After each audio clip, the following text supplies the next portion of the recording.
Vamos começar a nossa noite, né? Agradecendo a todos os que participaram, né, do nosso evento no final de semana. Foi realmente enriquecedor. Foram palestras muito significativas para todos, né? Eu imagino que quem foi assim se sentiu um pouco tocado.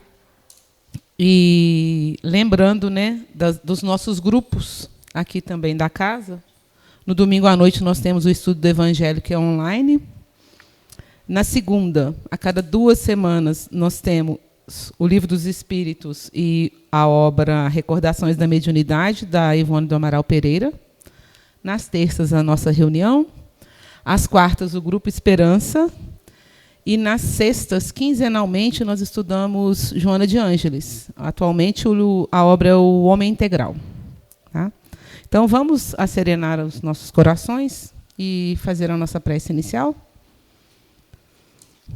Amado Deus, estamos aqui mais uma vez, reunidos em Teu nome, para recebermos, Senhor, os ensinamentos através da nossa irmã Cida. Que o Senhor possa nos abençoar nessa noite e possa, Pai, intuir a nossa irmã, que ela seja um verdadeiro canal da Tua mensagem para todos nós. Que assim seja. E a Cida vai falar sobre o grão de mostarda. E lembrando, temos também o Jorge Elahá, gente, dia 7 de junho. As inscrições já estão abertas pelo Simpla, tá? Ou pelo WhatsApp, né? Cida.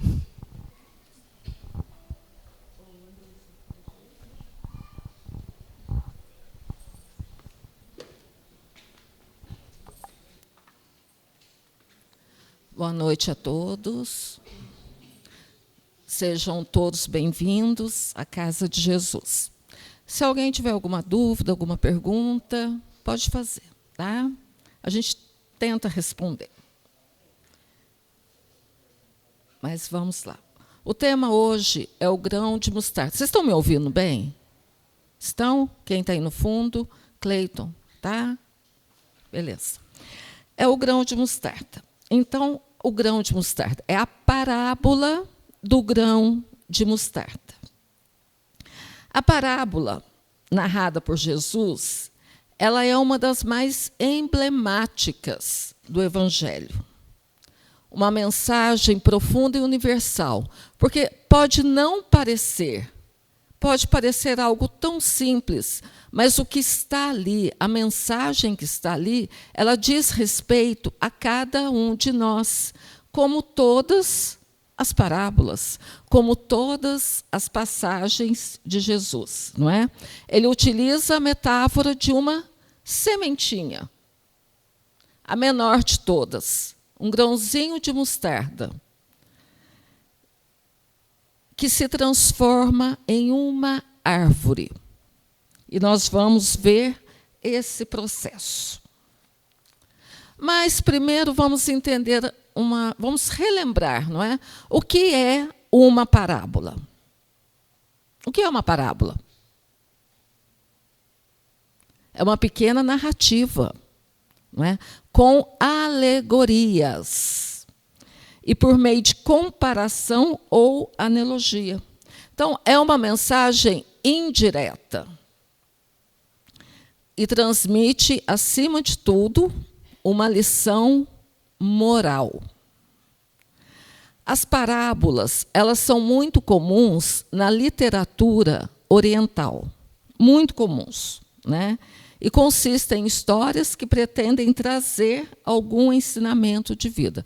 A gente pode ver que no Antigo Testamento, os judeus usam muito dos midrashes, que são histórias que eles colocam ali no Antigo Testamento para poder explicar uma situação. Então, como nós conhecemos tão pouco, não é uma pena do Antigo Testamento, lemos uma história com uma alegoria, pode saber que ali tem um midrashzinho, né, uma parábolazinha que foi colocada para poder ensinar aquelas pessoas. E Jesus, ele fazia a mesma coisa. Ele usava de alegorias, porque era um povo muito simples. Então, era um povo que vivia do quê? Eles pescavam, plantavam, né? Eles entendiam de solo, eles entendiam de pesca, eles entendiam de ovelhas. Como Jesus ia falar a esse povo? E, entre parênteses, nós aqui, 2000 anos depois, às vezes lemos uma parábola e não compreendemos o sentido real dela. E são inúmeras parábolas, né, no Evangelho. O filho pródigo é uma delas. Talentos, o joio e o trigo, né, o semeador. Quando ele fala, e o semeador saiu a semear e jogou as sementes. Uma caiu em terreno arenoso, caiu nos espinheiros, caiu, né, até que a outra tenha caído em um solo fértil. Aí tem um ensinamento profundo para nossas vidas. Do joio e do trigo. O homem plantou o trigo, né, fez uma grande plantação de trigo. Aí veio o inimigo à noite, e plantou o joio. Só que o joio e o trigo, eles são muito parecidos. Eles são iguais. Então, ele não pode tirar o joio, que tem o risco de tirar o trigo. Então, tem que esperar crescer para depois retirar o joio, atá-los e jogar no fogo, né? Então, se a gente buscar, que eu não vou falar o significado dessas parábolas, que a nossa parábola é outra, o significado moral, a parábola do filho pródigo, que acho que quem é? A Patrícia, que vai falar sobre o filho pródigo, não é? Do filho que vai embora e gasta toda a fortuna, né? E volta. Todas têm um grande ensinamento, e todas elas dizem respeito a nós. Talvez, uma vez, tenhamos ouvido uma dessas parábolas, mas não a compreendemos, ou não as compreendemos. Por isso, ainda estamos aqui tentando compreender. E o grão de mostarda é uma parábola, e ele exemplifica também em outro momento do Evangelho que nós vamos ver. Mas o que é o grão de mostarda? É isso. É isso aqui. É uma sementinha. Não é? E ela, quando plantada, joga lá na cova, né? 2, 3 dias depois, se abrir a cova, ela está aparentemente apodrecida. Parece que dali não vai sair absolutamente nada. Mas, entre 5 e 7 dias, ela começa a germinar e a crescer, né? E daí dá a árvore, que nós vamos ver. Mas vamos ver a parábola. Aqui. E ele diz assim: o reino dos céus é semelhante a um grão de mostarda que um homem tomou e plantou no campo, o qual é realmente a menor de todas as sementes. E quando cresce, é maior do que as hortaliças e se faz árvore, de modo que as aves do céu vêm aninhar-se nos seus ramos. Está em Mateus, capítulo 13, versículo 31. Certo? E baseada nessa parábola, nós vamos buscar algumas explicações. Nós vamos em 5 fundamentos, tá? Se vocês tiverem dúvida, e se não estiverem acompanhando, e se não estiverem entendendo, por favor, podem falar. Ele diz assim: o reino dos céus é semelhante ao grão de mostarda. E ele compara o reino dos céus a um grão de mostarda, que é uma das menores sementes. Mas plantada, ela cresce.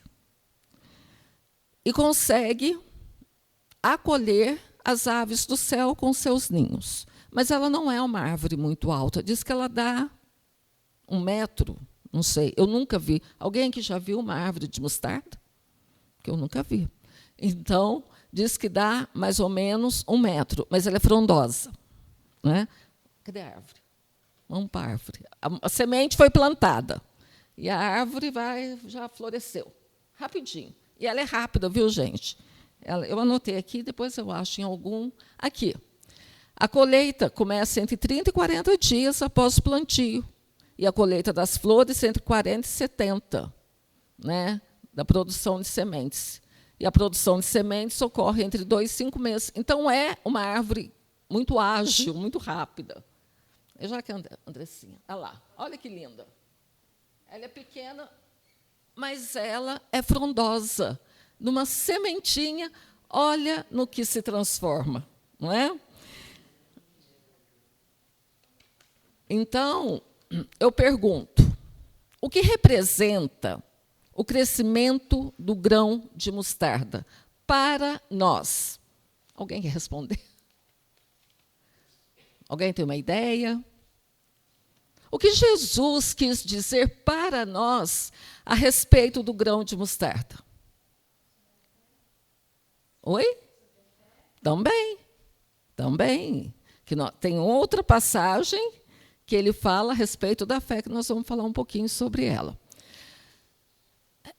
Representa a nossa transformação espiritual, porque às vezes começa com uma pequena vontade, uma palavra, uma frase, um pensamento, uma leitura do Evangelho,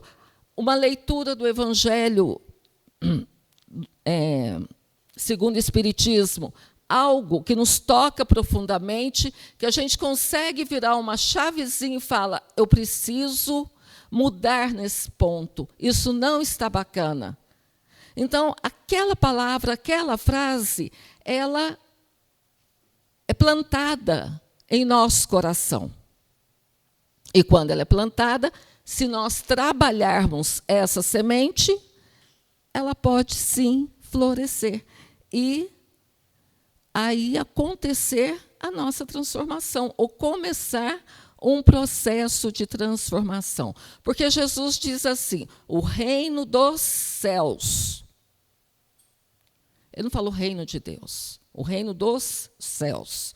E quando nós começamos a trabalhar essa semente, essa vontade de querer ser melhor, o que acontece? Esse reino dos céus, ele não tem uma localização específica. Ele pode ser esse espaço também.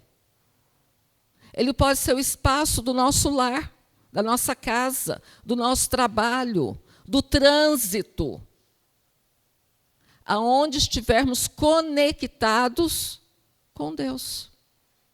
Aí está o reino dos céus. Porque o reino de Deus, aonde está? Oi? Dentro de nós. Porque nós temos a centelhazinha divina e estamos aqui para trabalhar por esse reino, que é o reino de Deus. Certo? Para que esse reino... Porque o que é um reino? Vamos falar só um pouquinho. O que é o reino? O reino é um local físico, né, onde um rei exerce o seu poder. Mas na parábola significa o quê? O reino de Deus não é um lugar físico. Ele indica uma realidade espiritual muito mais profunda, onde Deus é a autoridade máxima desse reino em nossas vidas. E para que esse reino se estabeleça, é necessário cultivar a semente em nosso solo interior. Né? Então, o reino de Deus, ele não está localizado em um templo espírita, em uma casa espírita, em uma igreja católica, em um templo evangélico, ele não está localizado ali. Ele está localizado no coração das pessoas que frequentam esse lugar, que pode expandir esse reino, se andarem conforme Deus nos pede. E como que é que o que Deus nos pede? Conforme as suas leis, conhecendo as suas leis de acordo com os ensinamentos de Jesus. Não é? E quando a gente reconhece Deus como a autoridade suprema e máxima, a gente vive as suas leis naturalmente. Mas é necessário conhecê-las. Então, para essa sementinha ela se transformar nisso, nessa árvore, em nós, é necessário o quê? Oferecermos condições propícias, fé, amor e dedicação, para que possamos desenvolver essa vontade em nós de nos tornarmos pessoas melhores. Parece simples, né? A gente fala, é tão fácil. Né? Amanhã eu vou acordar uma pessoa muito melhor. Gostaria muito. Né? Mas é uma luta diária de todos os dias. Assumir os erros, dar 2 passos, né, atrás, refazer situações, não é? Ouvir coisas e silenciar, não reagir. Então, são várias situações em nossa vida que nós precisamos refletir o que estamos fazendo, como estamos fazendo, para que essa semente ela floresça. E quando nós falamos da impressão do que, mas eu vou ser melhor para o meu próximo. Não, a gente vai ser melhor para a gente. É para a gente. Porque se a gente consegue uma pequena mudança, olha, passamos às vezes 80 anos na vida, aqui, nessa existência, para transformar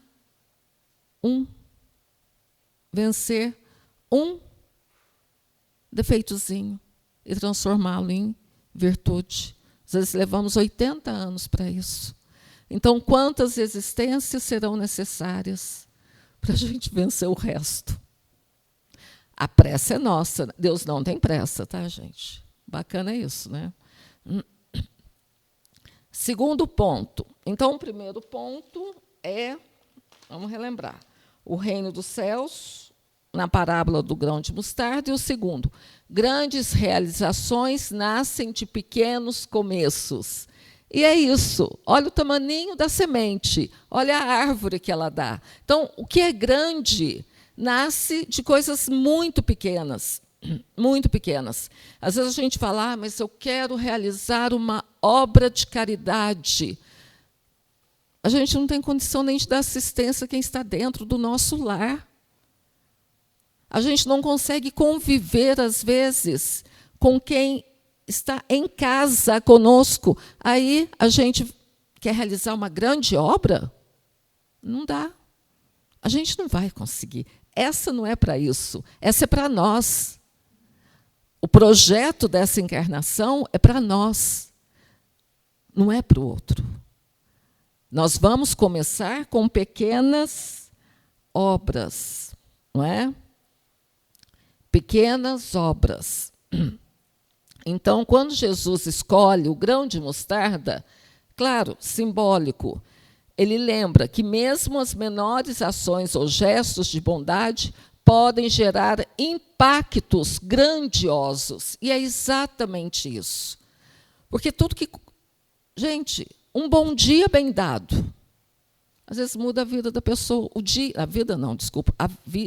da pessoa. Não é? Um abraço, um sorriso. Às vezes nós temos atitudes com outro que a gente nem se dá conta que está fazendo uma coisa bacana para o outro, ou o outro para nós. E são pequenas coisas, não são grandes. Né? Quando a gente evita uma discussão, a gente consegue fechar a boca, ou como dizia o Chico, né? Encher a boca de água, para a gente não revidar. Já é um grande ato. É um grande ato, não é? Evita-se muitas coisas. Então, tudo começa do pequeno. As grandes obras, elas começam muito pequenas. Quem aqui estava no sábado, no encontro, viu o trabalho do Fraternidade Sem Fronteiras. Não é? Nasceu pequenininho, uma pessoa, um ideal, um sonho. E olha no que se transformou. E vai crescer muito mais. Muito, muito, muito mais. Porque não há limites para o bem. O bem não tem limites. Certo? Outro exemplo, falei que ia falar da Andressa, vou falar da menininha. É esse encontro que teve sábado. Quem não foi, por favor, garanta a vaga para o ano que vem, porque está imperdível. Foi algo que começou pequeno, pequeno no sentido de uma ideia, uma vontade, uma ideiazinha. Foi tu, Andressa? Fala a verdade. Foi, né? Foi. Oi? Alguém soprou para você. Você acatou uma ideia, uma vontade. E o encontro do ano passado, quem teve a oportunidade de ir, foi sensacional.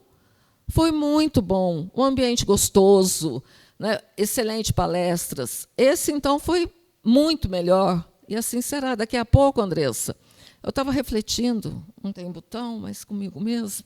Daqui a pouco são 2 dias, porque vai ter disputa de palestrante para vir fazer. Está quase, né? Está quase nesse ponto. Daqui a pouco serão 2 dias, porque vai crescendo. Isso é uma obra do bem, que nasce, que é plantada, uma sementinha, e, de repente, daqui, o fruto, uma árvore, que pode acolher, aninhar, né, os pássaros em seus ninhos, que somos nós, acolhidos, ouvindo sobre o Evangelho de Jesus, que é melhor que isso. Que ouvir sobre Jesus, nós precisamos muito ouvir sobre Jesus, muito. Nós estamos carentes. Nós temos o Evangelho segundo o Espiritismo, nós temos a doutrina, e às vezes a gente não busca tanto. Estamos carentes de Jesus. O homem está buscando em todos os lugares, todos possíveis. Não é? Vou dar um exemplo bobo aqui. É bobo. Seguidores. Fulano tem milhões de seguidores. Eu não sei bem o que significa isso, tá, gente? Porque eu já sou de uma geração muito antiga, bastante antiga, então, para mim, não diz nada. Mas isso, para eles, dizem milhões de seguidores. Quem são as pessoas que seguem alguém? Não sei. Com qual intenção? Com qual objetivo? O que a pessoa passa para esses milhões de seguidores? E quem nós devemos seguir? Hein? JC, né? @JC. Aí, @JC. Jesus. É Ele que nos interessa. É Ele que tem palavras de vida eterna. É Ele que nos conduz. Ele é o bom pastor. É Ele. Porque vamos procurar pessoas que são falíveis como nós somos, que caem como nós caímos, que erram como nós erramos. Jesus nunca vai errar, nunca, nunca vai nos abandonar. E o homem vive uma crise, um vazio existencial imenso, porque ele busca o quê? Pessoas que nem sempre são a melhor influência. Precisamos, nós que já conhecemos Jesus, que já tivemos contato com a sua doutrina, pensar a quem seguimos e a quem servimos. Não é? Que é por nós, tá? Porque quem ganha milhões, não somos nós. Aí a gente vê esse número imenso de suicídio, que vai aumentar. Vai aumentar. Por causa do quê? Um vazio existencial. E alguns dessas pessoas seguidas chegam ao cúmulo de direcionar essas pessoas para coisas que não são bacanas, que no fim também levam ao suicídio. E se nós já estamos despertos, então é necessário nós seguirmos Jesus. É muito melhor. Ele tem coisas que... Ele tem a água, né, que mata a nossa sede. E quem toma dessa água nunca mais vai precisar da outra. Então, um simples ato de compaixão, um simples ato, sem o julgamento, simplesmente a compaixão, muitas vezes para quem está caído, pode desencadear uma corrente de amor que transforma as vidas. Né? Da mesma forma, a nossa fé, por menor que pareça, tem o potencial de mover montanhas quando alimentada com determinação e prática. Mas tudo depende de nós, tudo.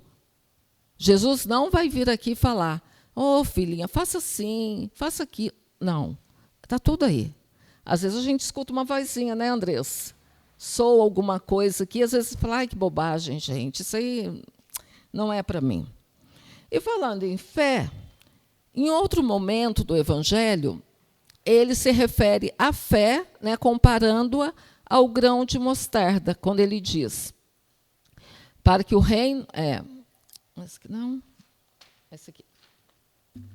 Numa situação, vocês vão lembrar, quando ele desce do monte lá com João e Tiago, João, Tiago e Pedro, não posso esquecer de Pedro, João, Tiago e Pedro, né? Depois da transfiguração, ele encontra um homem com um filho, né? Está ali no processo obsessivo, e o homem fala, mas olha, os discípulos, eles não conseguiram resolver o problema do meu filho. Né? Eles passaram a noite tentando e não conseguiram. Jesus simplesmente, com sua força moral, pede para que o espírito se afaste, naturalmente ele se afasta e liberta o menino dessa condição. Né? E os discípulos ficaram assim, nossa, mas o que aconteceu? A gente não conseguiu. Né? Ele fala que para uma classe de espíritos é necessário jejum e oração. Né? Bom, jejum moral e oração. Mas, acima de tudo, o quê? A fé. E ele fala, porque a fé que vocês têm é pequena. Em verdade, lhes digo, se tiverem fé como um grão de mostarda, poderão dizer a este monte, vá daqui para lá, e nada será impossível para vocês. Grão de mostarda, uma pequena. Mas a gente vai tirar um monte, vai falar para aquela montanha que está lá, sai daqui, vai para lá. Não. Que montanhas são essas?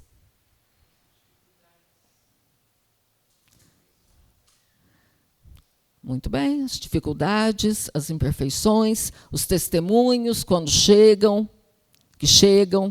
né? E aquilo que trazemos em nós, que são exatamente as imperfeições, que podemos transformar. Mas a fé, ela vai muito além disso, muito além. E a gente duvida muito dessa fé, a gente duvida muito da nossa fé. Nós duvidamos muito, porque ela é muito pequena, ela é muito menor que o grão de mostarda. E um exemplo que eu gosto muito do Evangelho é da mulher hemorroíça. Por quê? Essa mulher, todos conhecem a história dela, né? Do Evangelho. Ela sofreu 12 anos com fluxo de sangue. 12 anos, pensem bem. O que é passar 12 anos com um problema de saúde que não encontrava solução. Já havia gasto tudo com médicos, com terapias lá da época, com tudo, e não resolvia. Mas por que, para ela, aquilo era constrangedor? Porque, para os judeus, a mulher, quando estava no período menstrual, ela não podia tocar em nada. Se ela tocasse no alimento, fosse manipular o alimento se tornava impuro. No templo, elas não podiam nem chegar perto de nada. Não podiam limpar absolutamente nada, porque aqueles objetos do templo se tornariam impuros. Então, olha a situação. Ela viveu 12 anos em uma sociedade preconceituosa dessa forma. Olha o sofrimento dela. Olha a dor dessa mulher. E quando ela ouve falar em Jesus e que ele passaria ali, ela se anima. Falou, eu tentei tudo, tudo. Será que, quem sabe, ele vai me ajudar? Ele vai me curar. E quando ele passa em meio àquela multidão toda, ela vai entrando, chega e consegue chegar. Ela toca nele?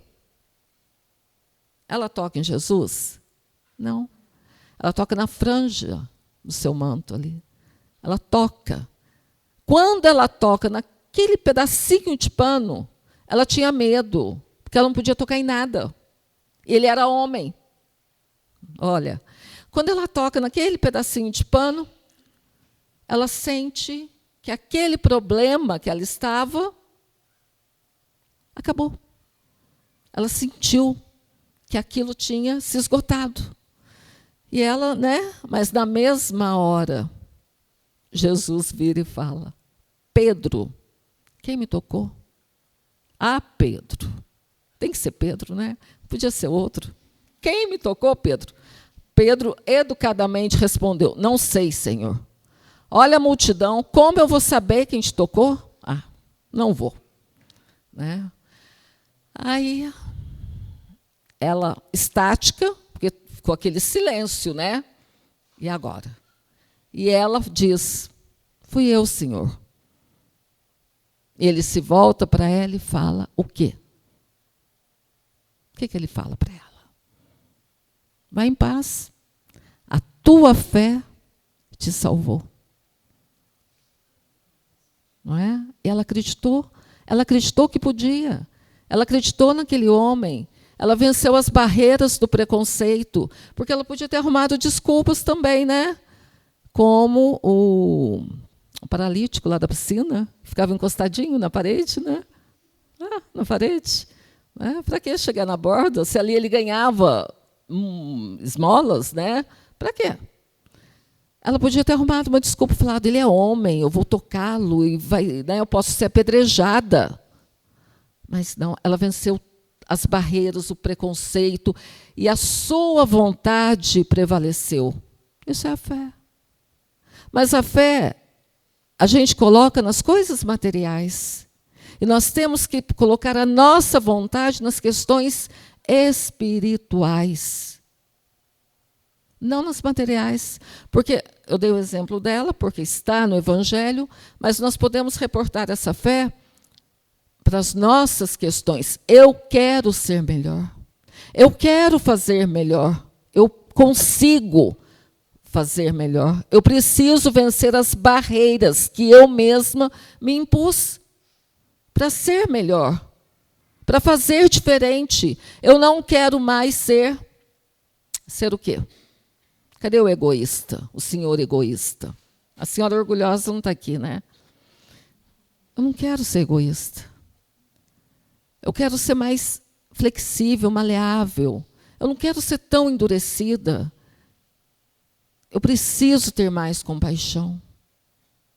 Eu preciso olhar o outro como meu irmão, que vai falir como eu, que vai cair como eu. Mas por que eu julgo tanto? Desculpa colocar na primeira pessoa que eu me conheço. Não posso falar, não posso incluir a terceira pessoa. Mas aprender a perdoar, a entender mesmo que todos estamos no mesmo mar,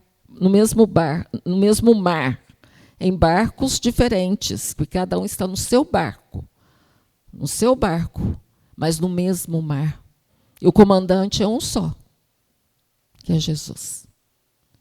Então é nisso que nós precisamos nos ater, precisamos nos apegar. Não é? Construir tesouros nos céus, onde a traça e a ferrugem não os consomem, diferente dos da terra. Precisamos pensar nisso. A gente não pode mais ficar, eu sou assim, vou morrer assim. Não, eu sou assim, quero morrer muito melhor, porque a minha hora eu não sei. Vai chegar? Claro que vai, Mas só não sei quando. Então, a fé é o solo fértil da alma. E é nesse solo que essa semente vai germinar e vai produzir e vai crescer e vai se transformar nessa árvore. É nesse solo. E como o reino de Deus não está em um lugar físico, mas dentro de cada um de nós, ele se manifesta quando reconhecemos Deus como autoridade máxima em nossas vidas.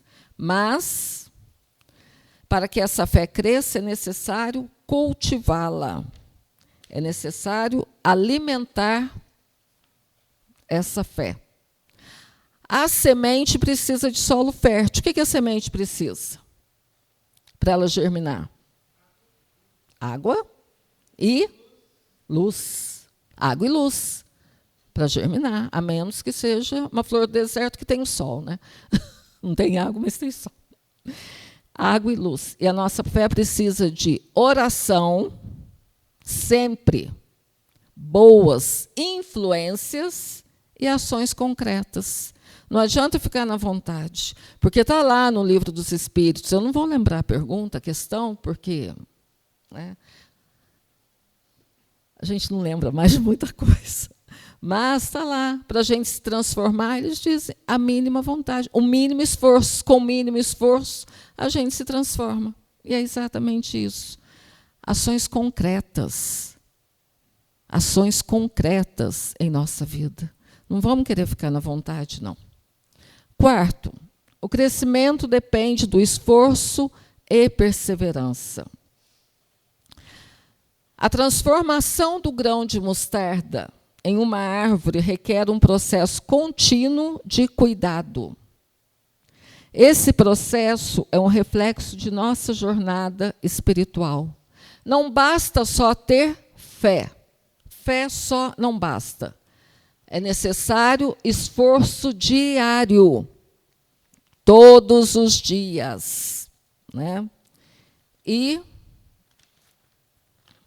para vivenciar os ensinamentos de Jesus é necessário. Mas a gente precisa criar hábitos para a gente se abastecer essa semente. A oração. É tão importante quando a gente tira-se no dia uns minutinhos para conversarmos com Deus. Gente, é muito importante. Uma oração de agradecimento pela noite, porque acordamos mais um dia, estamos ali mais uma manhã, ler uma mensagem, refletir nessa mensagem, para que a gente possa passar bem o dia. Porque nós não sabemos o que vai nos alcançar. Nós não sabemos o que vai nos acontecer. E se a gente está preparado, não é? Fortalecido, se a gente jogou a água na sementinha, a gente vai conseguir passar. Não é? É muito triste quando chegam as situações difíceis em nossa vida e a gente está desguarnecido.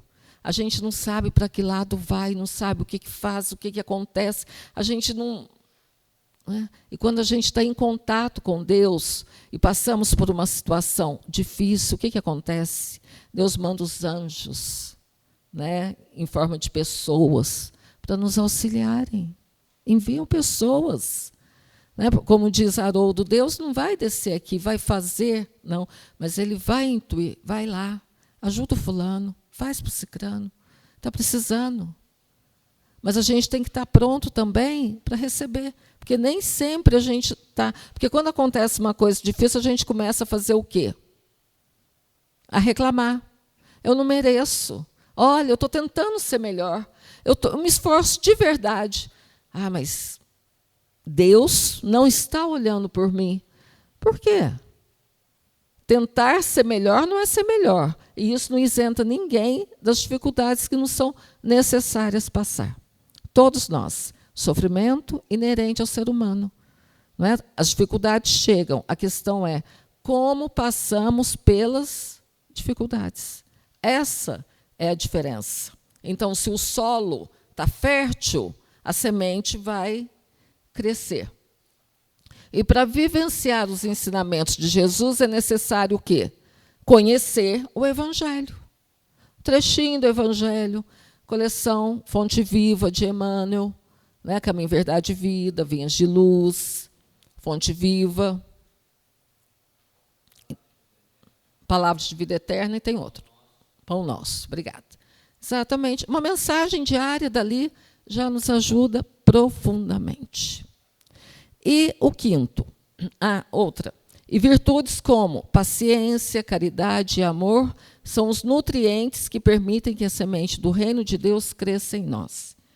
Eu assisti uma palestra esse ano que eu fiquei pensando muito, que eu coloquei em algum lugar que está aqui. O palestrante disse que nós precisamos trabalhar o que em nós? Foi lá no céu. Eu não me lembro do palestrante mais, né? Porque, para quê? Para que lembrar? Ele disse: paciência, resignação e resiliência. A paciência que sabe esperar, a resignação que aceita o momento e a resiliência que transforma. Eu peço isso todos os dias. Todos os dias. Que eu trabalhe em minha paciência, que não é fácil. A resignação, que eu saiba compreender, aceitar, né, o que Deus quer para mim. E a resiliência que transforma diante da situação que estamos passando. Porque precisamos sair melhores, né, das situações difíceis. Paciência, resignação, resiliência. São 3 palavrinhas que fazem muita, muita diferença em nossa vida. E o quinto, somos responsáveis por multiplicar o bem. Então, como a árvore, né, que é resultante do grão de mostarda e oferece abrigo e sustento, nós também somos capazes e temos condições de impactar positivamente o mundo ao nosso redor. A gente reclama muito. O mundo está perdido. A humanidade está perdida. O homem está perdido. Está tudo perdido. Não tem nada perdido.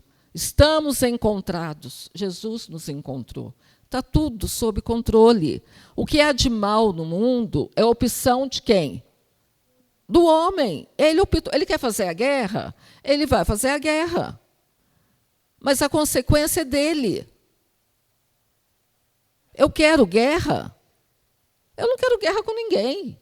Eu quero é paz, né? Então, se eu quero a paz, eu tenho que trabalhar essa paz. Não adianta eu falar do homem lá, eu não vou citar nomes, que faz a guerra, se eu faço a guerra dentro da minha casa.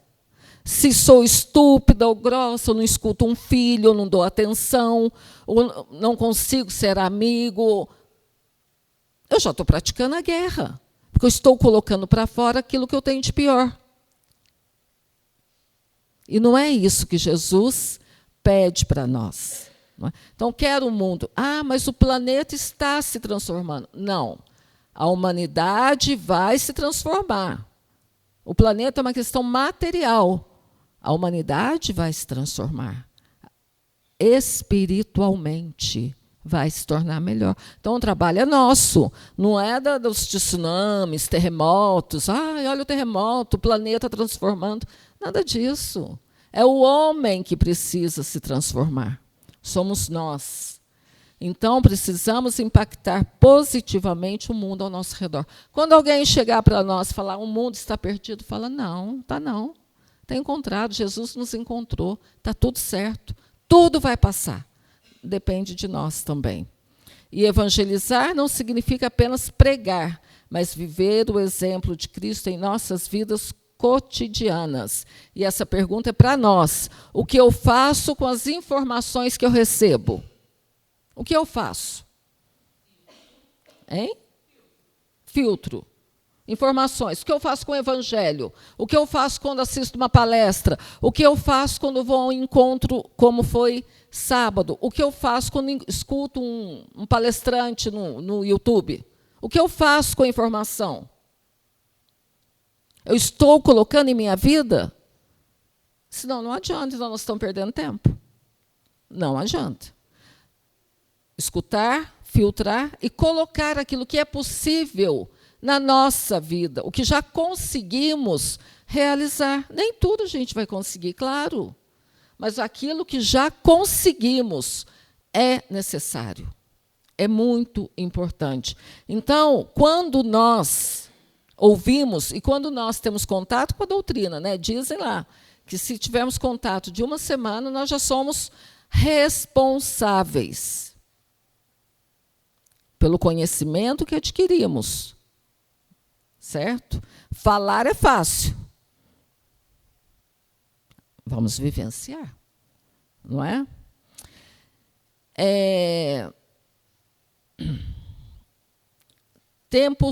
Fala-se que vivemos tempos difíceis, mas fáceis também, né? Temos na mão hoje uma coisa que se chama, que nos conecta com o mundo, né? Com todas as informações, com tudo. Então, nós precisamos entender também o que eu faço com as informações, o que fazemos com as informações que nos chegam. Acredito em tudo e divulgo? Rede social pode ser o joio em meio ao trigo. Divulgo tudo que eu recebo? Acredito em tudo cegamente? Ou já desenvolvi o bom senso para diferenciar o que pode ser verdade e o que é mentira? O que é bem, o que é mal? Precisamos estar alertas. Nem tudo que nos chega é verdade. E somos responsáveis por aquilo que transmitimos ao outro. Né? A partir do momento que a gente clica e envia uma mensagem, nós já somos responsáveis por ela. A nossa compaixão precisamos desenvolver. Julgar menos e mais compaixão. Né? Adotar algumas atitudes em nossa vida que pode melhorar muito a nós e o meio, né? Esse reino dos céus que podemos construir ao nosso redor. Porque a verdadeira transformação, ela se expande e alcança vidas.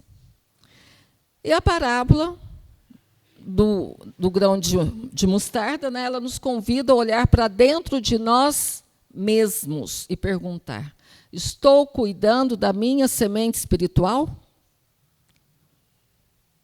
Às vezes podemos nos sentir pequenos, insignificantes, né, diante da grandeza ou dos desafios da vida. Mas, se tivermos a fé suficiente, ela pode se transformar nisso aí, numa árvore. E Jesus nos ensina que a transformação começa com o reconhecimento do potencial que já existe em nosso interior. Então, boas ações, oração, busca por conhecimento, tudo isso deve fazer parte da nossa vida. E é o interior que vai para o exterior, não é? É do espiritual para o material. Então, podemos realmente cultivar a nossa fé, podemos trabalhar a nossa vontade de sermos melhores e refletir, levarmos, né, sermos luz também aos outros, acolher quem sofre, quem passa por dificuldades. Saber acolher é muito importante. É muito importante. E o bem é realmente multiplicador, não é? Eu poderia dar inúmeros exemplos ou questionamentos aqui sobre essa questão. Mas eu quero encerrar com uma história que, à primeira vista, ela não tem nada a ver com o grão de mostarda, de jeito nenhum. E eu ouvi essa história numa palestra do Divaldo há muito tempo atrás, em algum lugar também, que eu já não me lembro onde foi em algum lugar. E eu nunca mais esqueci. Dentre tantas histórias que Divaldo Franco contava, essa me marcou profundamente. Aí eu achei a história e eu trouxe. Porque fala assim, mas não tem a ver com grão de mostarda. Não tem nada a ver. Tem sim. Tem a ver, sim. porque são ações também externas que refletem muito em nós. E tudo começa do pequeno, do pequenininho, do pequeno para o grande. A história... Nossa Senhora, agora tem que pôr óculos, não é? Porque senão não vai. A história da menina do vestido azul. Alguém conhece? Alguém já ouviu? Você conhece, não, Lúcia? A Fátima também conhece, não é, Fá? Conhece. Eu vou contar, você vai lembrar. E é uma história linda, porque, para mim, ela é muito comovente. Né? Ela é comovente, né, Lúcia? É uma história que ela mexe com a gente. E ela começa de um olhar carinhoso para uma criança. Havia uma menina, num bairro pobre, numa comunidade, né, que ia à escola muito sujinha, maltrapilha, roupinha... Mas era uma menina linda, linda, linda, linda, que tinha um par de olhos azuis, que reluziam como 2 estrelas. E o professor, ele ficava encantado com a beleza daquela menina, mas ele ficava se perguntando como pode uma menina tão bonita andar tão sujinha e tão maltrapilha desse jeito. Mas ele ficou pensando naquilo. Aí o que ele fez? Vou comprar um vestido para ela. Economizou, tirou parte do seu salário e comprou um lindo vestido azul. E deu à menina. A menina vestiu, ficou linda, com o vestido, mesmo sujinha. Ela chega em casa e, quando a mãe viu a filha naquele lindo vestido azul, sentiu que era lamentável que sua filha, vestindo aquele traje novo, fosse tão suja para a escola. Por isso, passou a lhe dar banho todos os dias, pentear seus cabelos e cortar suas unhas. E comprou um lindo laço azul e colocou na menina com seu lindo vestido azul. Quando acabou a semana, o pai falou: mulher, você não acha uma vergonha que nossa filha, sendo tão bonita e bem arrumada, mora em um lugar como este, caindo aos pedaços? Que tal você ajeitar a casa? Nas horas vagas, eu vou dar uma pintura nas paredes, consertar a cerca e plantar um jardim. Os vizinhos ficaram envergonhados. Não, logo mais, a casa se destacava na pequena vila pela beleza das flores que enchiam o jardim e o cuidado em todos os detalhes.